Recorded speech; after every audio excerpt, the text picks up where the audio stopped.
जय Hind. Welcome into another episode. तो मैं पुनः इस एपिसोड में आप सभी का स्वागत करता हूं। इस एपिसोड में हम यह जानेंगे कि भारतीय जो प्राचीन तत्व हैं उनकी जानकारी हमें कहां से मिलती है, और हम यह जानेंगे कि हमारा जो प्राचीन इतिहास है उसमें भारत को किन किन नामों से पुकारा जाता था, और ASI जानेंगे, आर्कियोलॉजी सर्वे ऑफ इंडिया। ठीक, इतनी चीज़ हम जानेंगे। तो इसे जानने से पहले मैं आपको कुछ बता देना चाहता हूँ कि अगर आपको किसी भी व्यक्ति को अच्छे से पहचानना है ना, तो हंस की तरह काम करो। अब मैं ये क्यों कह रहा हूँ कि हंस की तरह काम करो, क्योंकि जिस प्रकार हंस दूध और पानी अगर मिला के रख दिया जाए तो हंस अपना दूध अलग करके पी लेता है और पानी निकाल छोड़ देता है। ठीक उसी प्रकार मनुष्य को पहचानो, व्यक्ति को पहचानो, अपने दोस्त को पहचानो। उसी प्रकार उसके अच्छे गुण अपने में ऑब्जर्व करो और बुरे गुण उसी में पड़े रहने दो। तो इसी जोश और जुनून के साथ हम अपना ये हिस्ट्री का लेक्चर स्टार्ट करते हैं।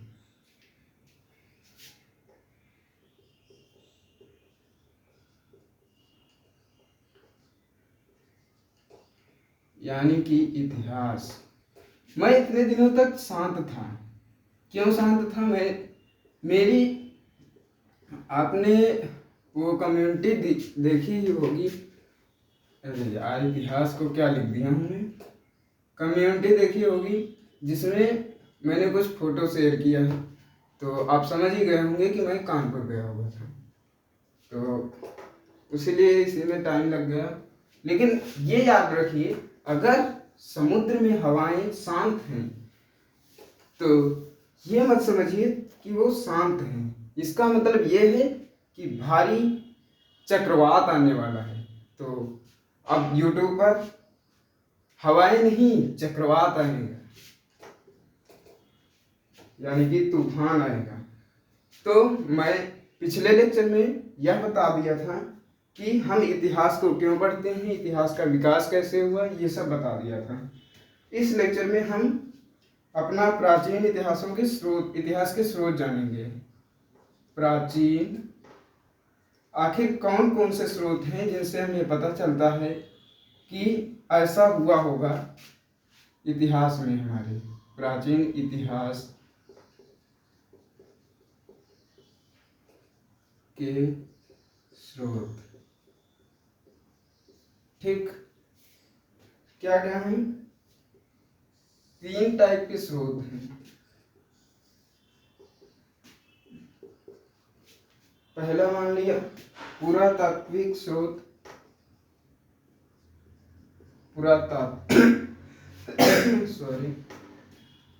तात्विक स्रोत। दूसरा साहित्यिक स्रोत।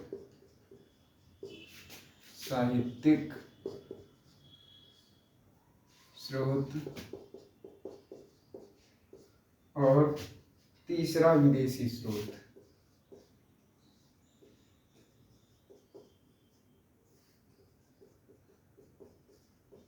अब कुछ लोग कहते हैं कि सर आप वीडियो एडिट क्यों नहीं करते हैं? तो मैं आपको बता देना चाहता हूँ, एडिट इसलिए नहीं करता हूँ कि आपको भी लगे कि मैं भी इंसान हूँ, इंसानों से गलतियाँ होती हैं। तो मैं अपनी गलतियों को छिपाना नहीं चाहता। अगर गलती हो जाए मुझसे तो कृपया कमेंट में जरूर बताएं।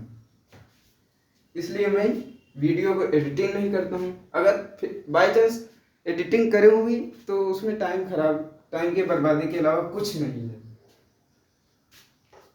तो अगर ऐसे ही आपको अच्छा लगता है तो ठीक है, वरना मैं तो ऐसे ही बनाऊंगा। एडिटिंग में टाइम लगता है, मैं इसलिए नहीं एडिटिंग करता हूँ। ठीक है, पुरातात्विक स्रोत का मतलब होता है पुराने स्रोत, और साहित्यिक जो हमारे साहित्य में लिखे गए थे वो प्राचीन बुक्स हैं जो, उनसे पता चलता है। विदेशी स्रोत जो भारत में विदेश से लोग आए, उन्होंने जो बुक्स या कुछ लिखा उनसे प्राप्त स्रोत विदेशी स्रोत कहलाते हैं। पुरातात्विक स्रोत पर आ जाते हैं। पुरातात्विक स्रोत क्या क्या होते हैं? जैसे खुदाई से प्राप्त, खुदाई से प्राप्त स्रोत, यही से हमें पता ASI का पता चलेगा। ठीक, यानी कि archaeological survey of India,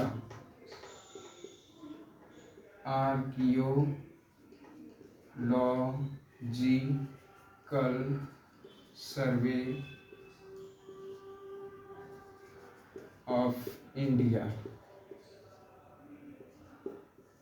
archaeological survey of India यानी कि भारतीय पुरातत्व विभाग, भारतीय पुरातत्व विभाग। ठीक, भारतीय पुरातत्व विभाग हो गया।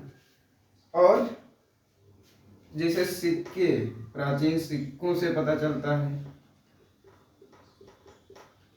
सिक्के, नगर निर्माण, नगर निर्माण, और क्या, और या फिर भवन, इन सब से पता चलता है। किस टाइप के भवन थे, इनसे भी पता चलता है कि हमारा कैसा रहा होगा प्राचीन इतिहास। और एक बहुत अच्छी चीज है, ये साइंस की चीज है, कार्बन 12 के आधार पर डेटिंग फिक्स की जाती है। कार्बन 12 के आधार पर क्या पता किया जाता है कि कौन सा, जैसे खुदाई की गई कहीं पर, वहां पर मान लिया ये भवन मिला। अब भवन मिला, यह कैसे पता होगा ये कितने वर्ष पुराना है? तो कितने वर्ष पुराना है उसका निर्धारण करने के लिए कार्बन 12 के आधार पर इसका निर्धारण किया जाता है कि कितने वर्ष पुराना है। कोई भी आदमी मिला, हड्डी मिली या कुछ भी मिला, उसका निर्धारण कार्बन 12 के आधार पर किया जाता है। ठीक, बस इतना है। अभी मैं ये नहीं पढ़ूंगा क्योंकि मैं डिफरेंस टाइप से पढ़ा रहा हूँ, एक टाइप से कंपेयर करके पढ़ाओ तो ज़्यादा याद रहता है, इसलिए आर्कियोलॉजिकल सर्वे ऑफ इंडिया को मैं बाद में पढ़ाऊंगा। ठीक, ये पुरातत्व स्रोत हो गए। अब साहित्यिक स्रोत में आप जानते ही होंगे, सबसे पहले हमारे वेद आते हैं। 4 वेद हैं। कौन कौन से? रिपीट करो। सबसे पुराना वेद ऋग्वेद,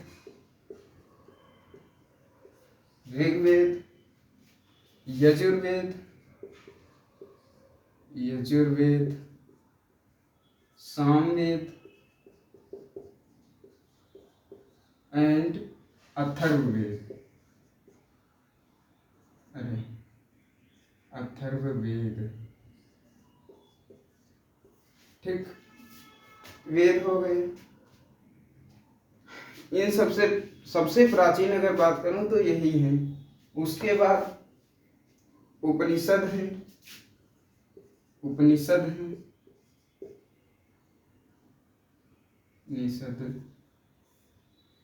108 के समथिंग है, कंफर्म याद नहीं है मुझे उपनिषद कितने हैं।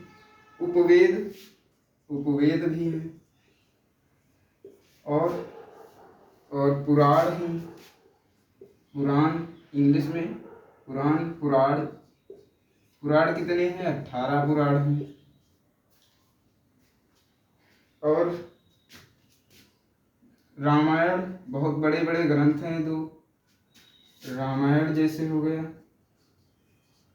महाभारत हो गया।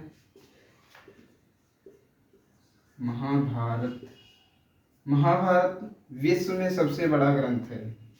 ठीक, और कुछ प्राचीन जो ब्राह्मण हुए, ऋषि मुनि हुए, उनके द्वारा लिखे गए ग्रंथ यानी कि ब्राह्मण ग्रंथ। ब्राह्मण ग्रंथ। ठीक, ये सारे स्रोत हैं जो साहित्य में हमें पता चलते हैं। अब इसके बाद हम क्या जानेंगे, ये विदेशी स्रोत क्या है।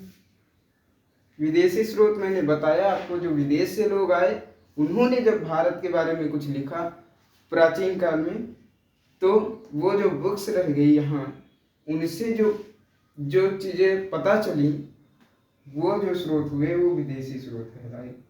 जैसे फैहान एक चीनी यात्री था ना, हिस्ट्री में पढ़े हैं।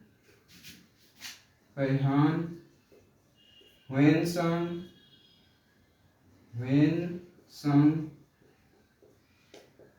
मेगास्थनीज, ये सब लेखक हैं जो विदेशों से इंडिया आए। मेगास्थनीज, मैं अभी इनकी रचनाएं नहीं बता रहा हूँ, बाद में बताऊंगा जब जरूरत पड़ेगी। मेगास्थनीज, ठीक। अबुल रज्जाक याद रख लो, अबुल रज्जाक, ये सारे याद, इतने सारे हैं ये लोग जो विदेशी स्रोत हैं। ठीक है, अब ये हो गया हमारा प्राचीन इतिहास के स्रोत, जिनसे हमें भारतीय इतिहास के बारे में जानकारी मिलती है। ठीक,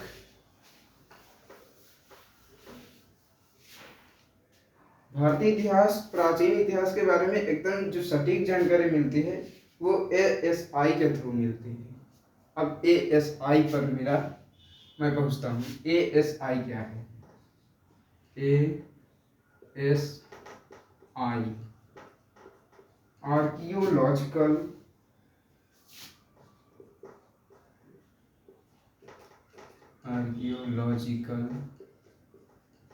सर्वे ऑफ इंडिया, यानी कि भारतीय पुरातत्व विभाग, भारतीय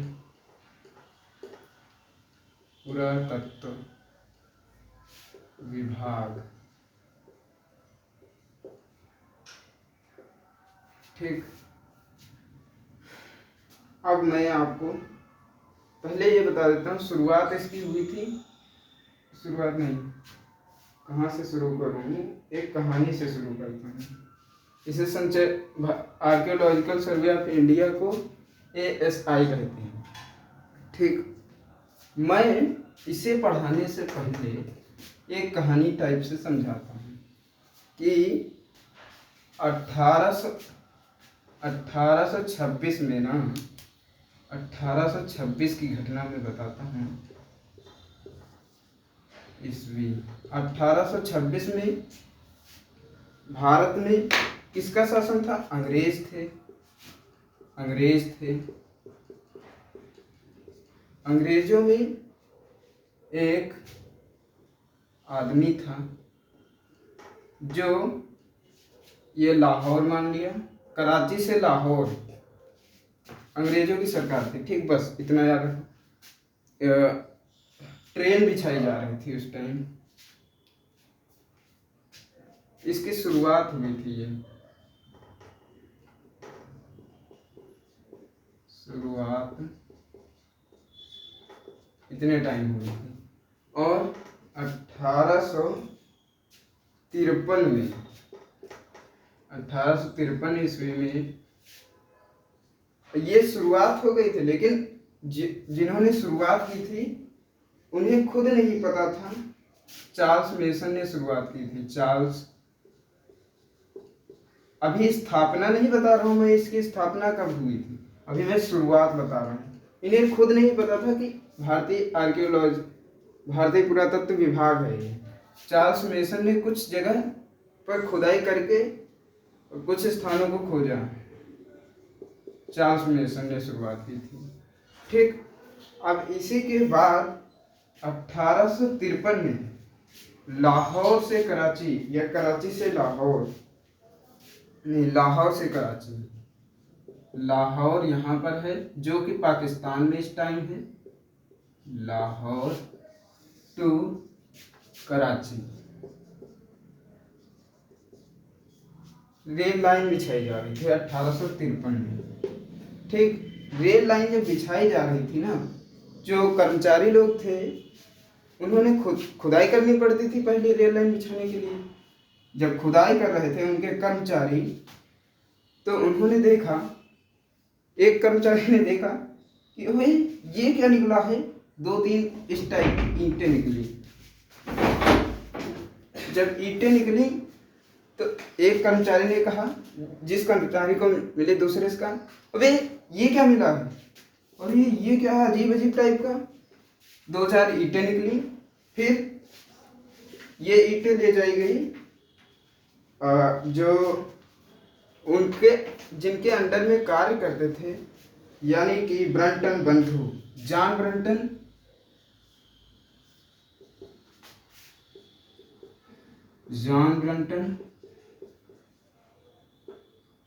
ब्रंटन और विलियम ब्रंटन, ये सब अंग्रेज हैं। William Brunton. मैक्सिमम कार्य कौन कर रहे थे, इंडियन। ठीक, इंडिया वाले को एक को मिली, दूसरे का अबे इधर आ इधर आ इधर आ, ये क्या है ये क्या है देख। जैसे ही उसने देखा, उसने इन्फॉर्म किया जॉन ब्रंटन को और विलियम ब्रंटन को, जिन्हें हम ब्रंटन बंधु के नाम से जानते हैं। इन दोनों को मिला के क्या कहते हैं, ब्रंटन बंधु। ब्रंटन बंधु, इनके जो हेड थे, इन दोनों के हेड थे, उनका नाम था अलेक्जेंडर कनिंघम। Alexander Cunningham. चाहता तो मैं ऐसे भी बता सकता था डायरेक्ट, लेकिन मैंने कहानी के टाइप में इसलिए बताया ताकि आपको याद रखें, आप लोग याद रखें। कनिंघम,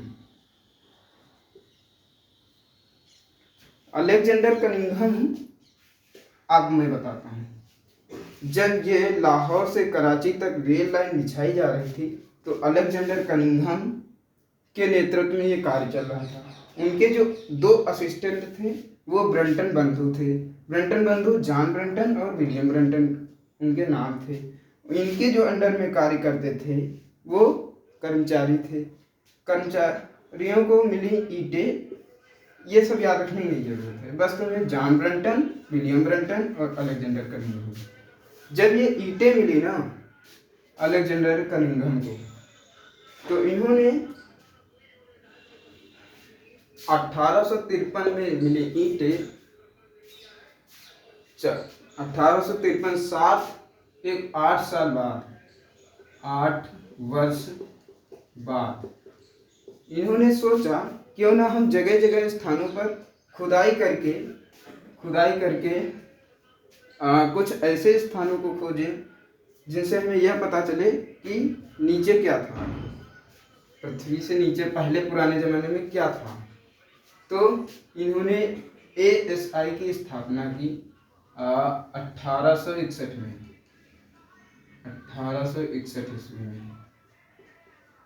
ईस्वी में 1861 में इन्होंने ASI की स्थापना की, जिसका नाम है आर्कियोलॉजिकल सर्वे ऑफ इंडिया। अब जब स्थापना इन्होंने की तो ASI का हेड कौन बनेगा, अलेक्जेंडर कनिंघम ही बनेंगे। डायरेक्टर, फर्स्ट डायरेक्टर अगर पूछे, FIRST, director of ASI, archaeological survey of India, तो अलेक्जेंडर कनिंघम हो जाएगा।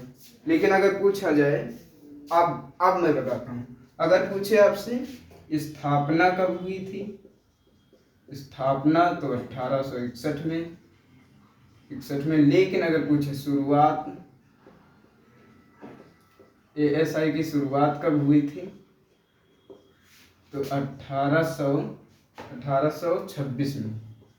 किसके द्वारा, चार्ल्स मेसन के द्वारा। Charles mason. और इसके इस स्थापना किसने की थी? अलेक्जेंडर कनिंघम के नेतृत्व में की गई। अलेक्जेंडर, मेन चीज ये याद रखना है तुम्हें, कनिंघम, अलेक्जेंडर कनिंघम के नेतृत्व में। ठीक है, इसका अगर पूछा जाए हेडक्वार्टर कहाँ है, मुख्यालय कह दूँ, हेडक्वार्टर इंग्लिश वाले हेडक्वार्टर लिख दूँ, मुख्यालय कोलकाता में है। कोलकाता कहाँ है? कोलकाता, अरे पहले प्राचीन काल में इसका नाम कलकत्ता था। पश्चिम बंगाल में है, ममता दीदी जहाँ है, पश्चिम बंगाल में इसका मुख्यालय है। ठीक, इतना समझ आया होगा। अगर इसका ASI का मतलब क्या है? ASI को शॉर्ट फॉर्म में यह कह सकते हैं कि खुदाई के बाद प्राप्त स्थानों का निर्धारण और अध्ययन करना ASI कहलाता है। ठीक,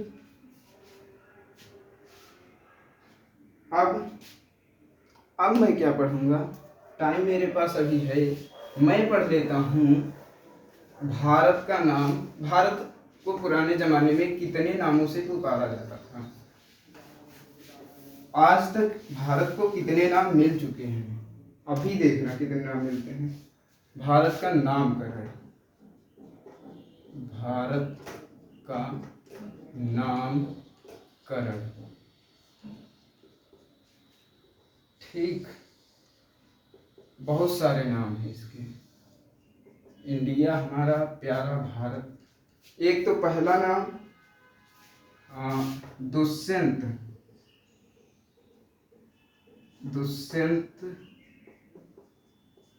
और शकुंतला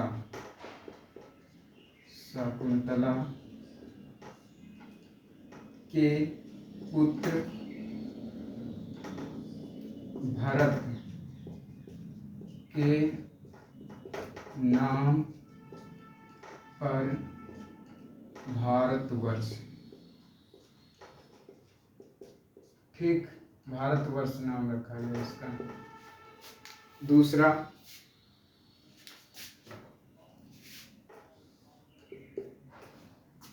क्या है? चूंकि यह भारत अपना ऐसे बना है अगर, तो तीनों तरफ से किससे घिरा हुआ है? समुद्र से।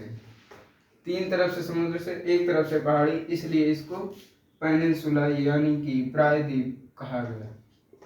प्रायद्वीप। मैं सब कुछ नहीं लिख रहा हूँ, मैं जो बोल रहा हूँ वो भी लिख लीजिए, कॉपी पेन लेके बैठिए। प्रायद्वीप कहा गया किस लिए? चारों ओर, तीन ओर से समुद्र से घिरा होने के कारण। ठीक, और नेक्स्ट नाम है इसका प्राचीन, जो सबसे प्राचीन नाम है वो आर्यभट्ट। प्राचीन नाम है आर्यभट्ट।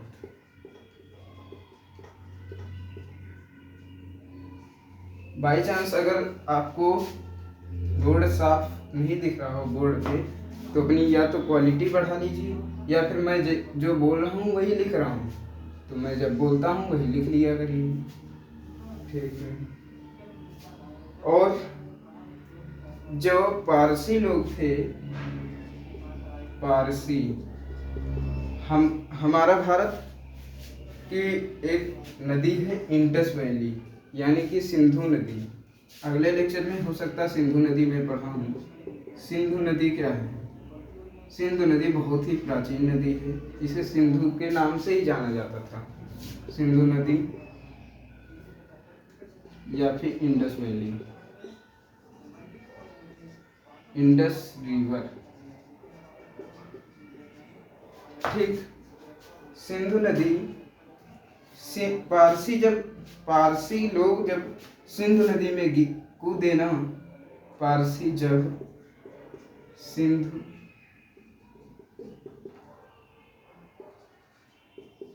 नदी में उतरे तो उन्होंने सा को क्या कहा, सा को हा बुलाया, सा, तो उन्होंने सा को हा कहा। जब सा को हा कहा तो सिंधु से हिंदू हो जाएगा, हिंदू।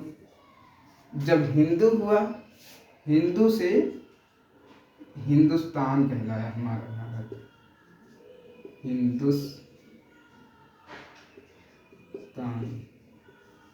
ठीक। ये जो सिंधु नदी है, इससे हमारे भारत को दो नाम मिले, एक पारसियों ने दिया, दूसरा यूनानियों ने दिया। यूनानियों ने क्या दिया, यूनानियों ने, मैं आपको बताया, हिंदी में इसको सिंधु कहते हैं, इंग्लिश में इंडस कहते हैं। जब यूनानी लोग आए तो इसको इंडिया को, सिंधु को इंडस बुलाया, इंडस। चूंकि यह इंडिया में थी नदी, इसलिए इंडस से इस हमारे भारत का नाम इंडिया रख दिया, इंडिया बुलाया। ठीक। एक ये नाम हो गया। और जो हमारे जैन और बौद्ध और हिंदू धर्म के अनुसार, जैन, बौद्ध व हिंदू धर्म ग्रंथों के अनुसार, हिंदू धर्म ग्रंथों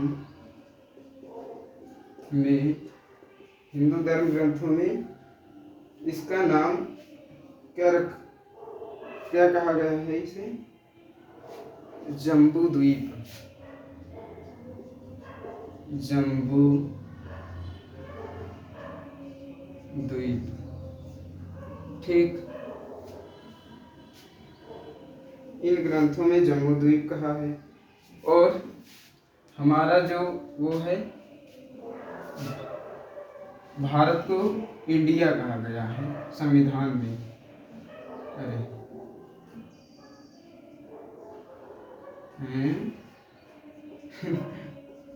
इंडिया, संविधान में इंडिया कहा गया है या फिर भारत, इंडिया मतलब भारत कहा गया है। ठीक। इतना समझ आया, मतलब 1 2 3 4 5 6 7 नाम आपको पता चलिए भारत के। अब मैं एक ट्रिक बताता हूँ कौन कौन से नाम याद रखने के। एक आर्यावर्त, एक भारतवर्ष और एक जम्मू द्वीप। मैंने कहा कि ये जो नाम है, ये जैन, बौद्ध और हिंदू धर्म में पाया जाता है, जिसका मैं आपके सामने उच्चारण करता हूँ। जो रामायण में लव कुश अपनी कथा सुनाते हैं कि हम कथा सुनाते राम सकल गुण धाम की, ये रामायण है पुण्य कथा श्री राम की। जम्मू द्वीपे भरत खंडे आर्यावर्ते भारतवर्षे, एक नगरी है विख्यात अयोध्या नाम की, यही जन्मभूमि है परम पूज्य श्री राम की। तो जम्बू द्वीपे भरत खंडे आर्यावर्ते भारतवर्षे, एक नगरी है विख्यात अयोध्या। 3 तो नाम हमारे रामायण की एक चौपाई में आ गए। तो ये चौपाई आप जरूर नोट कर लीजिए, जिससे आपको याद करना आसान रहेगी। केवल तुम्हें 3 नाम ये याद ही हो गए, और प्रायद्वीप, हिंदुस्तान, इंडिया ही तो पता ही है। यही 3 नाम कठिन भी हैं, जम्मू द्वीप, आर्यावर्त, ये तो सारे नाम सुने ही हो, इंडिया, भारत, हिंदुस्तान। ठीक है। जम्मू द्वीपे भरतखंडे आर्यावर्ते भारतवर्षे, एक नगरी है विख्यात अयोध्या नाम की, यही जन्मभूमि है परम पूज्य श्री राम की। तो इस लेक्चर में इतना ही रखते हैं। जय हिंद, जय भारत। स्वस्थ रहिए, मस्त रहिए, जबरदस्त रहिए।